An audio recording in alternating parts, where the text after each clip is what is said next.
Greetings all. Welcome back. We're talking about autonomous differential equations and some of the properties of autonomous differential equations that facilitate a more qualitative study in the sense that we don't actually have to calculate solutions to be able to say a lot about how solutions behave. We're going to be doing this a number of times in this class, but for a particular case, autonomous differential equations have this very nice form, and that form is, again, for a relatively basic first-order differential equation, y prime equals f of ty. If t does not show up explicitly in this right-hand side, then really f is just a function of y, and we say that it is autonomous as a differential equation. We talked a bit about the long-term behavior of solutions. We talked a bit about the existence and uniqueness, about slope fields, and then we talked about equilibria and critical points. In the last video, we actually classified critical points, whether they are asymptotically stable or unstable or maybe semi-stable. What I want to talk about today is really when we have a critical point of an autonomous differential equation. Remember, a critical point is where as a y star where f of y star is 0. That corresponds to an equilibrium solution. Y of t is equivalent to that y star. And then we can say, what happens to solutions around that critical point? Do they tend to stay around or head towards, or do they head away? And that's where the stability of an equilibrium solution came from. And that's where this notion of a classification of equilibria comes from for autonomous differential equations.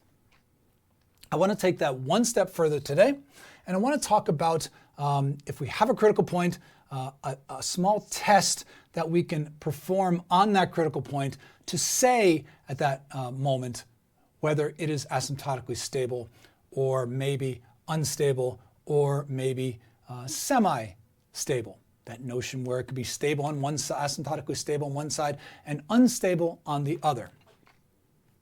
And like the second derivative test or the first derivative test to classify a critical point in Calc 1, we can do the same thing for critical points of ordinary differential equations, especially or autonomous ordinary differential equations in the same way. So I want to go over that just a little bit today. So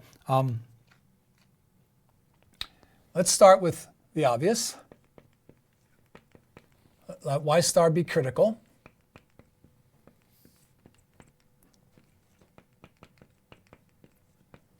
For y prime equals f of y. And remember what that means, right? That means that y of t is equivalent to this is an equilibrium solution.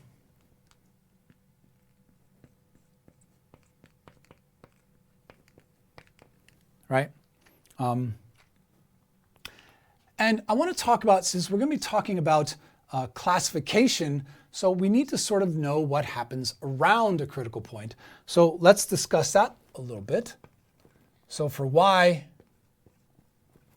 near y star, we classify near as being within some small epsilon neighborhood or something, but we'll leave it as just near right now.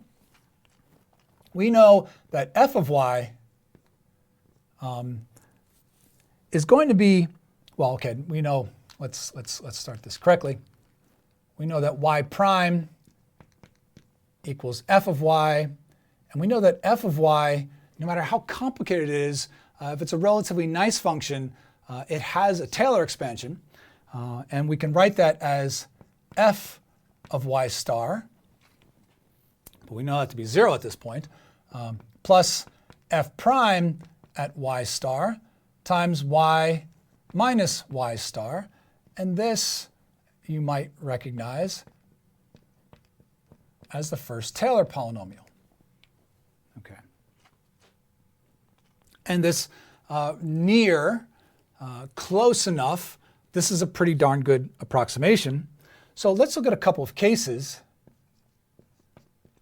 Let's look at case 1. And case 1, and I'll draw a picture in a second. Suppose f prime at y star is greater than 0. So we're doing something here, right? We found a critical point for this autonomous differential equation That was a place where f of y star was 0.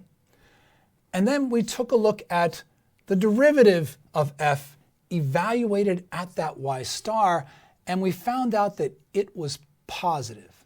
So what does that mean, actually? Well, the first thing that it means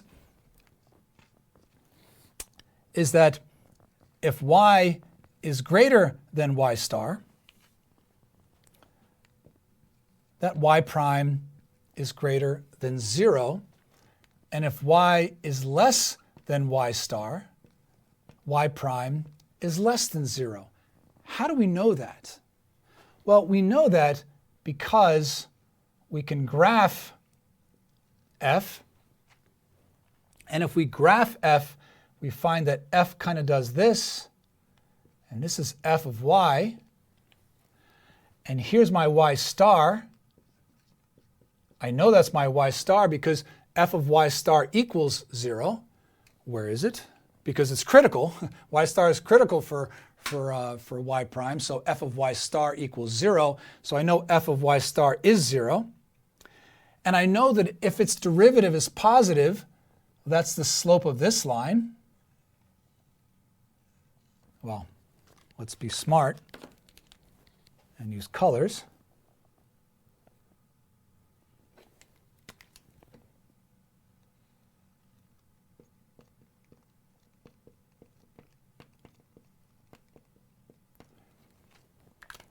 And because f prime of y star is greater than 0, then I know that if I start larger than y star, I know that my f of y is positive.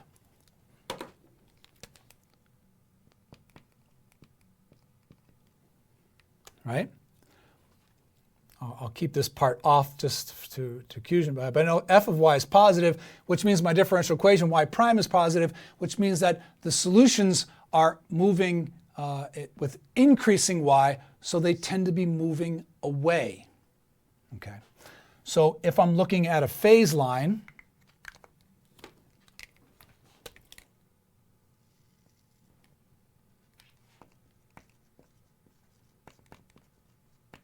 then I know I have my y star here, and now the solutions at this side are moving away because my f of y is positive on that side.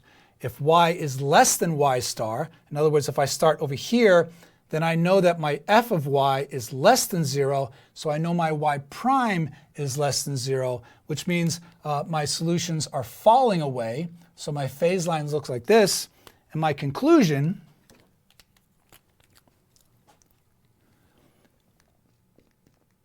is that y star is unstable.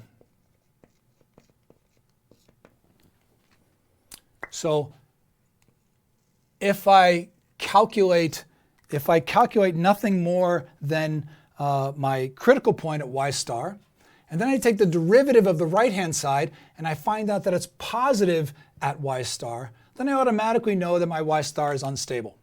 Nothing more needs to be done. So do that for the 0 guy at z prime equals z times 1 minus z, and see that that works. Case 2,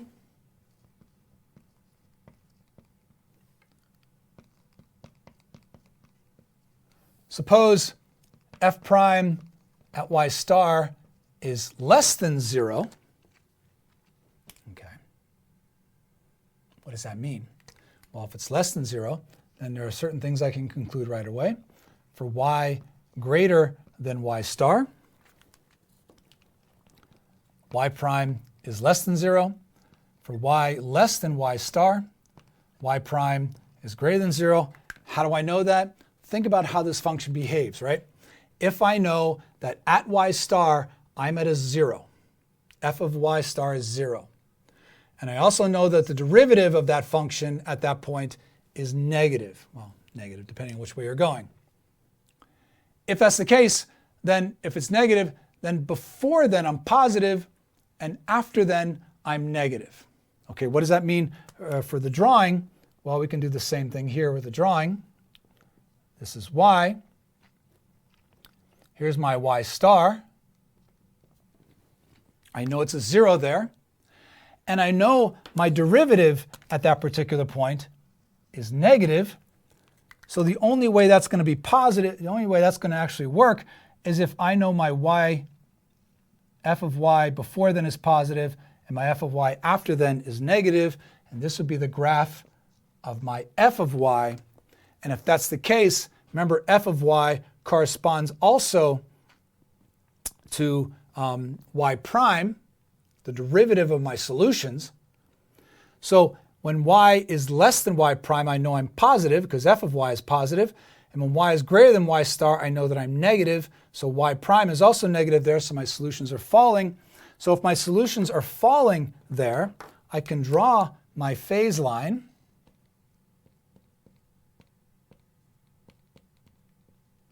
And my phase line would say that I've got at y star, I've got a 0, an equilibrium solution. And I know that since f of y is negative afterwards, y prime is negative afterwards, and I know I'm heading in. F of y is greater beforehand, so I know my functions, my y prime is greater beforehand, so I know I'm heading in.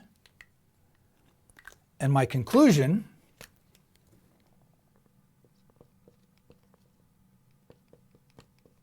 is asymptotically stable.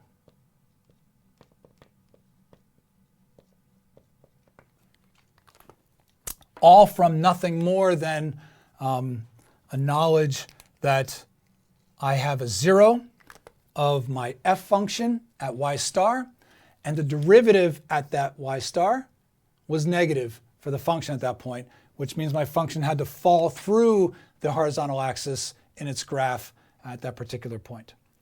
Okay. There is another case, and that's case 3. And case 3 is a bit odd.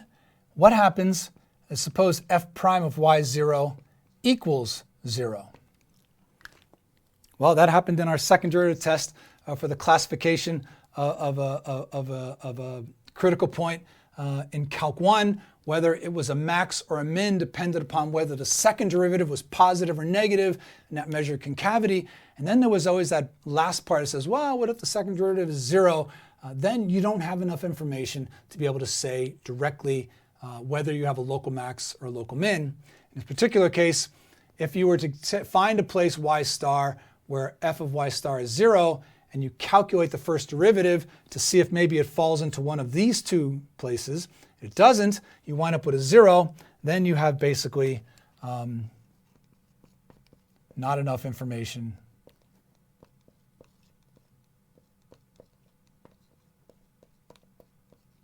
to conclude what the stability is of your equilibrium at that point.